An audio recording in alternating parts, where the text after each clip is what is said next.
ሰላም ጤና ይስጥልን ውድ ተመልካቾቻችን አድማጮቻችን ይህ ማዕደ ዜና ነው። ከሰዓቱ አበይት መረጃዎች ጋር እኔ ደረጀ ሀብተወልድ ነኝ። ጥቃት በመክፈት ወደ ኢትዮጵያ ድንበር ተሻግሮ የገባ የደቡብ ሱዳን ጦር በኢትዮጵያ ከተሞች ተሰቅለው የነበሩ የኢትዮጵያን ሰንደቅ ዓላማዎች በማውረድ የደቡብ ሱዳንን ባንዲራ መስቀሉ ተሰማ። የደቡብ ሱዳን ጦር ትናንት ከቀትር በኋላ የኢትዮጵያን ድንበር ተሻግሮ በጋምቤላ ክልል አንድ ወረዳ የሚሆን አካባቢን መቆጣጠሩ ነው የተሰማው። ጦሩ በየደረሰበት አካባቢ የኢትዮጵያን ሰንደቅ ዓላማ አውርዶ በምትኩ የደቡብ ሱዳንን ሰንደቅ ዓላማ መስቀሉን የአይን ምስክሮች ተናግረዋል። መከላከያ ሰራዊት ተብሎ የሚጠራውና የሀገርን ዳር ድንበር ማስከበር የነበረበት ተቋም ኦህዴድ የተባለን የአንድን ድርጅትና የድርጅቱን መሪዎች የበላይነት ለማስከበርና ስልጣናቸውን ለማስጠበቅ ባለ በሌላ አቅሙ በአማራ ሕዝብ ላይ ጦርነት ከከፈተ ሁለተኛ ዓመቱን እያስቆጠረ ይገኛል። እንደ ወታደራዊ ምንጮች ገለጻ አገዛዙ በአራቱም ማዕዘን የሀገሪቱን ዳር ድንበር ሲጠብቁ የነበሩ ወታደሮችን አንስቶ በአማራ ክልል በሚያደርገው ጦርነት እያሳተፈ መሆኑም በሁሉም አቅጣጫ የሀገሪቱ ድንበሮች ክፍት እንዲሆኑ አድርገዋል።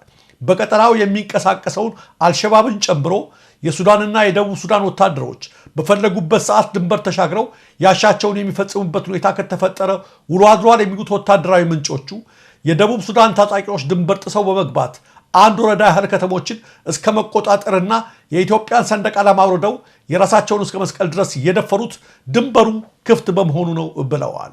አክለውም በአፍሪካ በጦር ሰራዊት ብዛት ሶስተኛ ነን እያሉ መፎክር ባዶ ቁጥር ነው። በመንግስቱ ኃይለማርያም ጊዜም አንደኛ ነበር። ቁጥር ግን አያድንም።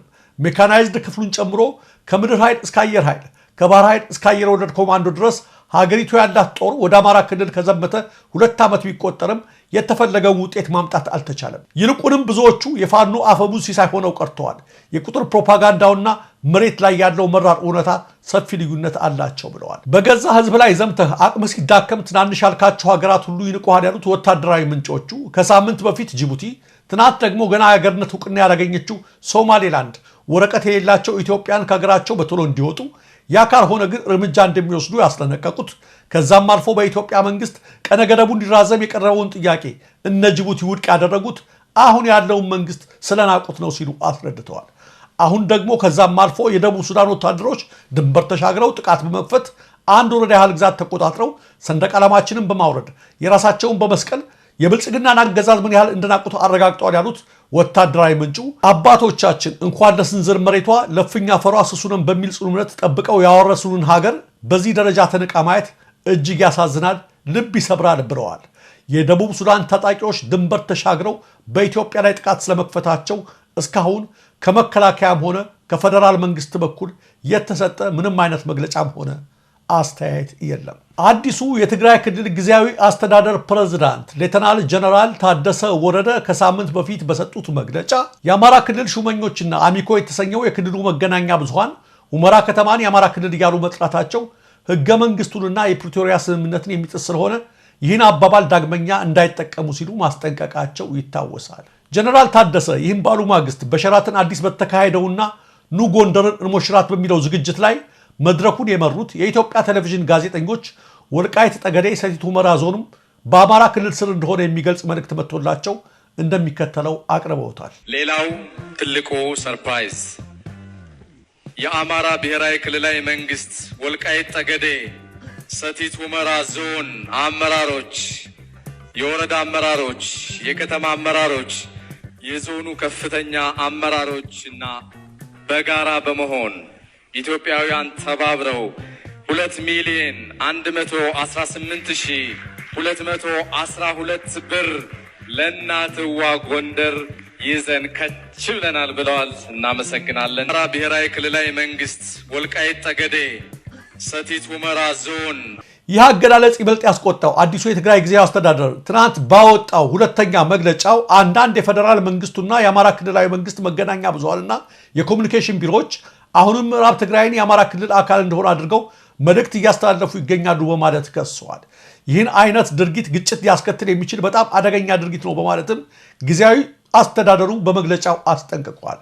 የአማራ ክልል የመገናኛ ብዙሃንና የፌደራል የኮሚኒኬሽን ተቋማት ከፕሪቶሪያ ስምምነት ጋር ከሚጻረር ተግባር እንዲታቀቡ የጠየቀው ጊዜያዊ አስተዳደሩ ፌደራል መንግስቱም ጉዳዩን በማጣራት የእርምት እርምጃ በመውሰድ የፕሪቶሪያውን ስምምነት ሙሉ በሙሉ ተግባራዊ ማድረግ ኃላፊነቱን እንዲወጣ ሲል አሳስቧል። ታዳጊ ተማሪዋን ክፉኛ የደበደበችው አስተማሪ በቁጥጥር ስር መዋሏ ተገለጸ። በአዲስ አበባ በኮልፌ ክፍለ ከተማ ወረዳ 10 ሰላም በር ትምህርት ቤት የሁለተኛ ክፍል ተማሪዋን ለምን የቤት ስራ አልሰራሽም በሚል ምክንያት በአራት ተማሪዎች እጇን አስይዛ ሽንቷ እስኪያመልጣት ድረስ ከፍተኛ ድብደባ የፈጸመችባት መምህርት በቁጥጥር ስር መዋሏ ነው የተገለጸው። ድርጊቱ የተፈጸመው የዛሬ ወር ሲሆን መምህሯ የያዘችው በትር ተሰባብሮ እስኪያልቅና ታዳጊዋ ተማሪ መቆም እስኪያቅታት ድረስ እንደቀጠቀጠቻት ነው ተማሪዎች የተናገሩት። ይህ የመምህሯ ድርጊትም በማህበራዊ ሚዲያው ከተሰማ የትምህርት ቤቱ ስም ጭምር ይጠፋል በሚል ድርጊቱ የተፈጸመለት ተማሪዎች እስኪለቀቁ ድረስ በማቆየት ለሕክምና ወደ አርሴማ መለስተኛ ክሊኒክ ቢወስዷትም ክሊኒኩ ሁኔታው ከአቅሜ በላይ ነው በማለት ሚያዝያ 1 ቀን 2017 ዓ.ም ከፍ ወዳለ ሆስፒታል እንድትታከም ሪፈር ጽፎላት ነበር። የልጅቷ ወላጆች በዝቅተኛ የኑሮ ደረጃ ላይ የሚገኙና ከደንብ አስከባሪዎች ጋር ተሯሩጠው ህይወታቸውን የሚመሩ ከመሆናቸው አንጻር ፍትህን ፍለጋ ርቀው ባለመሄዳቸው ለአንድ ወር ያህል ነገሩን ለማድበስበስ ተሞክሮ ነበር ያለው ፖሊስ፣ አሁን ግን መረጃው የደረሰው ፖሊስ ጉዳዩን በማጣራት መምህርቷን በቁጥጥር ስር አውሎ ምርመራውን እንደቀጠለ አስታውቋል። በአሁኑ ሰዓት በፖሊስ ምርመራ እየተደረገባት ያለችው መምህርት በሌሎች ተማሪዎች ላይም ተመሳሳይ ድርጊት እንዳትፈጽም በሚል በህግ መስመር ከሚጣልባት ቅጣት ባሻገር ከስራዋ የመባረር ዕጣ እንደሚጠብቃትም እየተነገረ ነው። መምህር ተማሪ መስመር አስይዞ የሚያሳድግ ሁለተኛ ወላጅ እንደመሆኑ መጠን አስተማሪ ልጄን ተቆጣብኝ፣ ተናገረብኝ የሚሉ በትንሽ ትልቁ መምህራንን ለማንቋሸሽ የሚሹ አንዳንድ ወላጆች ትክክል እንዳልሆኑት ሁሉ መምህራንም ተማሪዎቻቸውን መስመር ለማስያዝ የሚሰጡት ምክርም ሆነ ቅጣት ገደቡን ያለፈና ቅጥ ያጣ መሆን እንደሌለበት እንዲሁም ተማሪ የሌላ ነገር ቁጣና ንዴት መወጣጫ እንዳልሆነ ሊገነዘቡ ይገባል። በሲዳማ ክልል ማዕከላዊ ሲዳማ ዞን ሎካ አባያ ወረዳ ከትርፍ ሰዓት ክፍያ ጋር በተያያዘ 2 ሳምንት ለሚጠጋ ጊዜ በስር ላይ የቆዩ የጤና ባለሙያዎች በዋስ መፈታታቸውን የቲክቫ ኢትዮጵያ ወኪል ከስፍራው አረጋግጠዋል። ከጉዳዩ ጋር በተያያዘ ከሚያዝያ 8 2017 ዓ.ም ጀምሮ 14 የጤና ባለሙያዎች ታስረው የነበረ ሲሆን 7ቱ ከቀናት እስር በኋላ ሲለቀቁ ቀሪዎቹ 7ቱ ደግሞ እስከ ትናንት ረፋድ ድረስ በአንጣጤ ከተማ ፖሊስ ጣቢያ በስር ቆይተዋል። የቀሩትም በትናንትናው ዕለት እያንዳንዳቸው በ50 ሺህ ብር እስከ እስር እንዲፈቱ መደረጉን የዓይን እማኞች ተናግረዋል። በሲዳማ ክልል ማዕከላዊ ሲዳማ ዞን ሎካ አባያ ወረዳ በሚገኘው አንጣጤ የመጀመሪያ ደረጃ ሆስፒታል ያሉ የጤና ባለሙያዎች ከ6 ወራት እስከ 9 ወራት የሰሩበት የትርፍ ሰዓት ክፍያ ስላልተከፈላቸው ከእንግዲህ ትርፍ ሰዓት መስራቱ ይቅርብን፣ በመደበኛ ሰዓታችን እንሰራለት በማለት ከወረዳ እስከ ክልል ላለ መዋቅር በደብዳቤ ማሳወቃቸው ነው ለእስር የዳረጋቸው። በማዕከላዊ ሲዳማ ዞን በአንጣጤ ሆስፒታል የሆስፒታሉ ሜዲካል ዳይሬክተር ጨምሮ 14 የጤና ባለሙያዎችና የሆስፒታሉ ሰራተኞች ትርፍ ሰዓቱ ይቅርብን፣ መደበኛ ስራችን እንሰራለን ማለታቸው ከወንጀል ተቆጥሮባቸው እንደታሰሩ ከቀናት በፊት መዘገባችን ይታወሳል። በሸዋሸዋ ወንጀል ተጠንቀቁ። ወይዘሪት በላይነሽ በዶሬ የተባለች እህት በቤሩት ሀገር ስትሰራ ቆይታ ወደ ሀገሯ ትመለሳለች።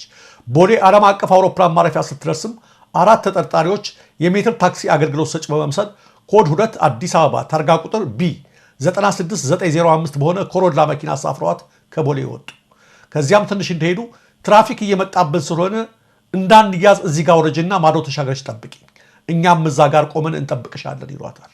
ተበዳይም የተባለችውን ሰምታ ስትወርድ ሻንጣዎቿን እንደጫኑ ሸዋሸዋ የዘረፋ ወንጀል ፈጽመው ያመልጣሉ። ይህ ነገር ሲሆን አንድ ጉዳዩን በአይነ ቁራኛ ሲከታተል የነበረ እግረኛ የመኪናውን ሰሌዳ በስልኩ ፎቶግራፍ አንስቶ ለኢትዮጵያ ፌዴራል ፖሊስ ትራፊክ ቁጥጥርና አደጋ ምርመራና አመራር አባላት ይሰጣል። የትራፊክ ፖሊሶችም የደረሳቸውን መረጃ መሰረት በማድረግ ተጠርጣሪዎቹን በጂፒኤስ በመከታተል 4ቱንም ተጠርጣሪዎች በልደታ አካባቢ በቁጥጥር ስር አውለዋቸዋል። በተጨማሪም በተጠርጣሪዎችና በተሽከርካሪው ላይ ፍተሻ የተደረገ ሲሆን በፍተሻውም ተጠርጣሪዎቹ ከተለያዩ ግለሰቦች የሰረቋቸው 7 ተች ስክሪን ሞባይል ስልኮች፣ 2 በተን ስልኮች፣ 84485 ብር፣ 5 ባለ 500 ሪያል፣ 1 የባለ 200 ሪያል፣ 3 ባለ 10 ሪያል፣ 3 ባለ 10 ሪያል እና 2 ባለ 5 ሪያል ኖት መያዙን የኢትዮጵያ ፌዴራል ፖሊስ አስታውቋል። የግል ተበዳይ ወይዘሪት በላይነሽም ንብረታቸውን ተረክበው በሰላም ወደ ቤተሰቦቻቸው እንዲሄዱ ተደርገዋል። ከተጠርጣሪዎቹ ላይ በኤግዚቢትነት የተያዙትን ሌሎች ንብረቶችና ተጠርጣሪዎቹን የትራፊክ ፖሊሶቹ ለቦሌ ክፍለ ከተማ ፖሊስ መምሪያ ለአርቡ ፖሊስ ጣቢያ አስረክበዋል። መጨረሻም እስራኤል ያጋጠማትን ከባድ ሰደድ እሳት ተከትሎ የዓለም አቀፉ ማህበረሰብ ድጋፍ ጠየቀች። ከኢየሩሳሌም ከተማ በቅርብ ርቀት ላይ የተከሰተው ከባድ ሰደድ እሳት ወደ አጎራባች አካባቢዎች በፍጥነት መዛመቱን ተከትሎ በርካቶች ቤታቸውን ለቀው ወደ ሌላ ስፍራ እንዲዛወሩ እየተደረገ ነው። በሰደድ እሳቱ የተነሳ በርካታ አውራ መንገዶች ጭምር እንዲዘጉ መደረጋቸውም ተመልክቷል። በደረቃማው አየርና በኃይለኛ ነፋስ ታግዞ እየተዛመተ የሚገኘውን የሰደድ እሳት ለመቆጣጠር የእሳት አደጋ ሰራተኞች ለቀናት ያለማቋረጥ ርብርብ በማድረግ ላይ ቢሆኑም እሳቱን መግታት ግን አልቻሉም። ይህን ተከትሎ ሀገሪቱ ብሔራዊ አደጋ ላይ መሆኗን የገለጸው የእስራኤል መከላከያ ሚኒስቴር የሰደድ እሳቱን ለመከላከል የዓለም አቀፉ ማህበረሰብ ድጋፍ ጠይቋል። የሰደድ እሳቱ በሰዓት 60 ማይል ፍጥነት የሚጓዝ በመሆኑ አሁን በከፋ ሁኔታ የበለጠ እንዳይዛመት ስጋቱ አይሏል። የኢየሩሳሌም ግዛት የእሳት አደጋ ዲፓርትመንት ዳይሬክተር ኮማንደር ሽሙድክ ፍሬድማን እንዳሉት ከሆነ አሁን የተከሰተው ሰደድ እሳት ምናልባትም በአገሪቱ ታሪክ ከፍተኛው የሚባል ነው። የሰደድ እሳቱ በፍጥነት መዛመቱን ተከትሎ ባለስልጣናት መዲናዋን ቴል አቪቭን ከኢየሩሳሌም ጋር የሚያገናኘውን አውራ መንገድ ለመዝጋት መወሰናቸውም ተገልጿል። ተመልካቾቻችን፣ አድማጮቻችን ስትከታተሉት የነበረው የሰዓቱ የማዕደ ዜና መረጃዎች እነዚህ ነበሩ። ለትክክለኛ ለወቅታዊ ለፈጣን መረጃዎች እንዲሁም ለቁም ነገር አዘል ዝግጅቶች ማዕደ ዜናን ይከታተሉ፣ ሰብስክራይብ ያድርጉ። ኢትዮጵያ ሀገራችን፣ ምስራቅ አፍሪካችን በሰላም በአንድነት በሞገስ በነፃነት በፍቅርና በክብር ለዘላለም ይኑሩ።